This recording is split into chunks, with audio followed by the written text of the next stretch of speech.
Hello, magandang araw, magandang gabi, magandang umaga po sa inyong lahat. Muli, nagbabalik po tayo sa ating pagvi-video. Pero ngayon po, nandito po tayo sa aming kwarto.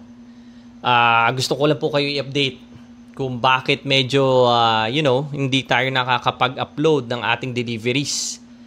Well, maraming reasons, pero unang reasons dyan is yung weather po kasi dito. Last few months po, kakaroon, I would say, summer po dito. Well, pag summer naman po, mainit talaga. Pero dito po kasi nagkakaroon ng what they call heat wave.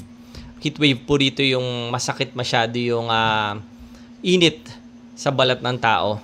So, kung mapapansin nyo po, do sa mga previous videos ko po, ako po ay nagdi-deliver ng bandang pahapon. And, minsan po kasi dito, 8 o'clock, may araw pa, so mainit pa rin.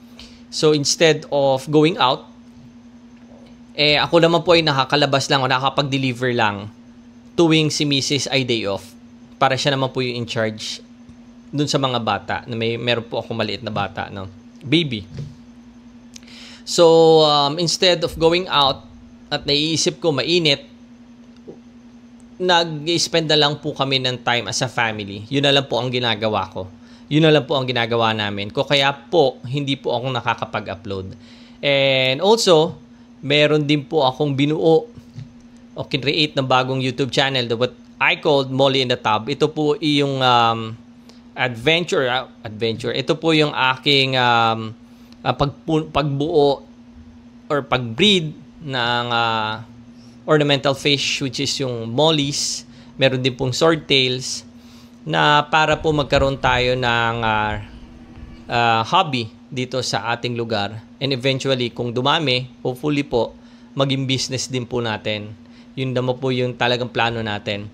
So, ang ginagawa ko po rito is, pinapakita ko po rito is, pwede po tayo magkaroon ng DIY na hobby, na hindi na natin kailangan gumastos pa ng malaki.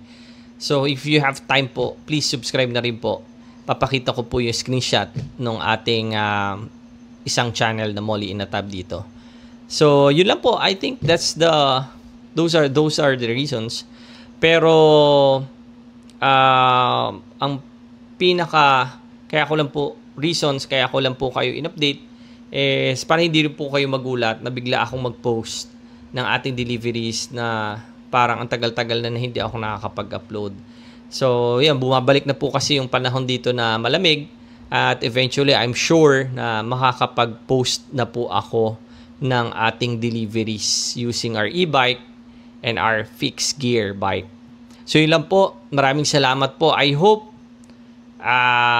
wag po kayo magsawang manood ng ating YouTube channel.